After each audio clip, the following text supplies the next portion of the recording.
Welcome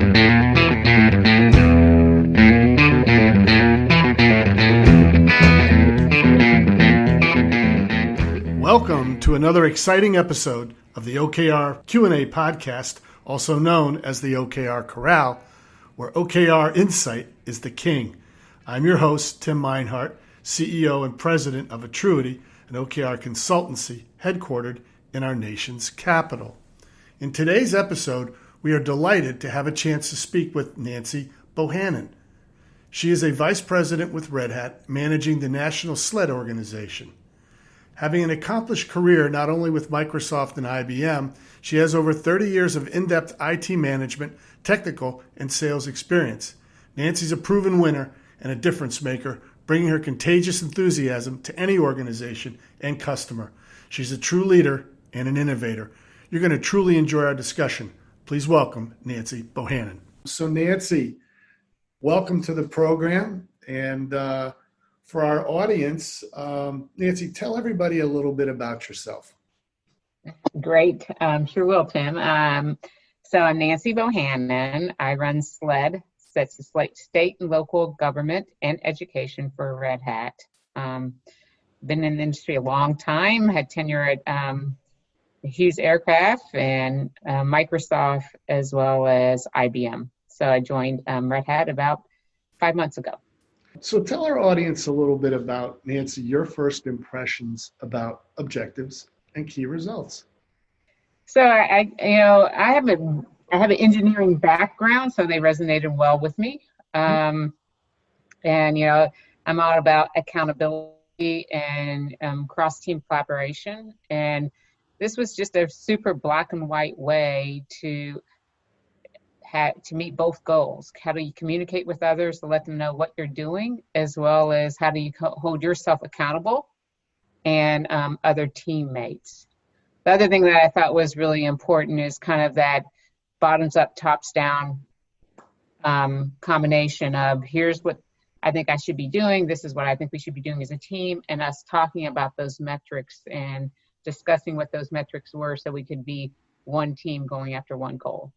Right. In watching you do your meetings with your team, I think you've brought together a lot of disparate pieces within the organization to really begin to formulate kind of a total SLED package. Maybe you want to touch a little bit on that. And, you kind of walked in and like, what's everybody doing? What's everybody's sales motions? What are they all doing? And you had a chance to see some of the OKRs, but I really like what you've done in pulling everybody together, and maybe you could touch for a minute on how that all came together and your thoughts on that. Sure. Well, first of all, I walked into an awesome team.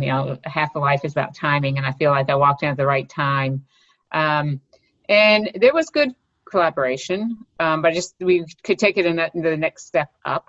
And so I think I've worked really hard making sure. Of course, on my org chart, I've got my 4 sales leaders, but I also have my functional leaders who don't hard line into me, but they're dotted line, but they're dedicated to SLED. And so I treat them as a hard line and make sure that what their OKRs are what the 4 sales managers want. So if the channels thinks they're delivering X to the sales managers, we got to have the sales managers pick up X and run with it in their territory. Or the channel person will never be successful. They can do a whole bunch of channel programs, but if the field doesn't care about those channel programs, you can't be successful. So, it's a lot about making sure our functional leaders who are superstars, and I could go use names, I won't, but I could use names, our solution specialist leader, our solution architect leaders, our marketing folks. But in the end, when you have 4 sales leaders in East, West, kind of the S30 states and mid-market, if they're not collaborating and leveraging the programs your functional leaders put together, you won't be successful. So good old matrix organizations, which I'm a firm believer in, but to land a matrix organization, you all have to have common goals and key objectives to make it all work. So the structure you've put in place, Tim, is fantastic because it really allows us to make sure that cross collaboration is happening, and it's black and white. You can tell, did you do 6 virtual EBCs? Did Yes. we hit, yeah, yes or no? So, did we hit that number? Do we have all of our employees trained on this, BCA? So it's really black and white. And if one of those is yellow, you can say, as a team, you can discuss, what are we going to do differently?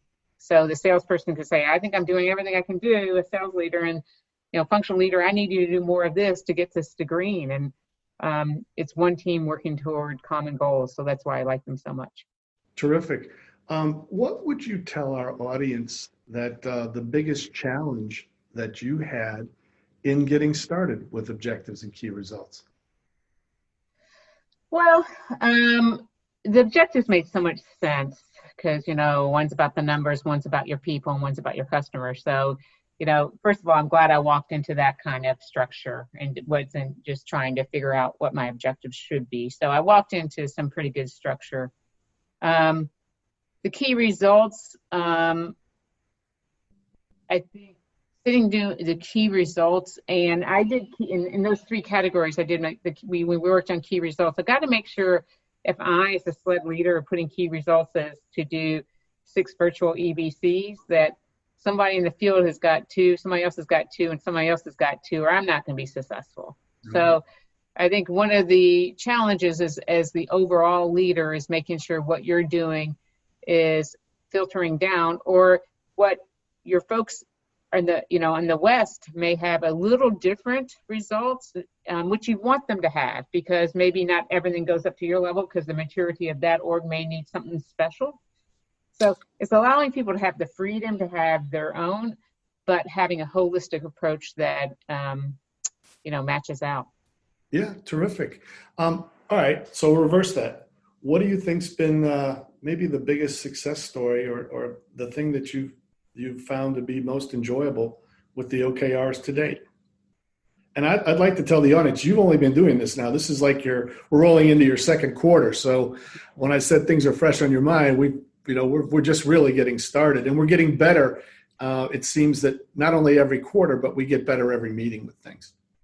Yeah, and I think that our biggest success is the recognition that we need to do these together and really agree upon them. We can't have orphans out there, meaning that, I'm saying it's real important for us to, have executive sponsorship in our top 10 accounts, but my sales leaders don't have that. And so I think having no orphans has been one of our successes, that I think there's traceability.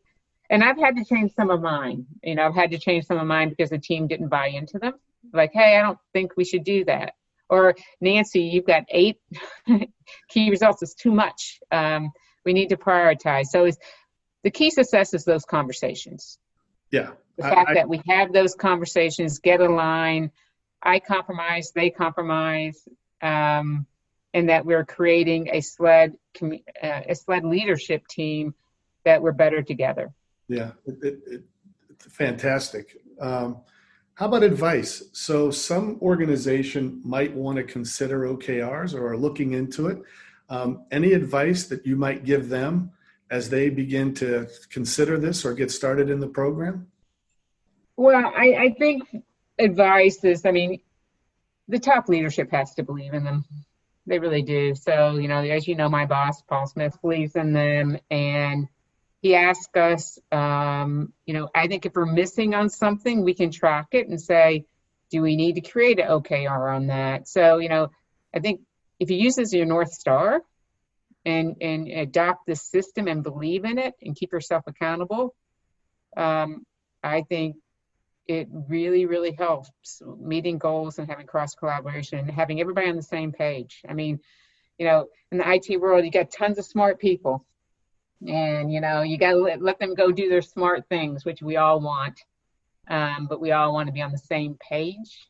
And that really pulls it together. But having a leader that believes in them, holds us accountable, has been very helpful.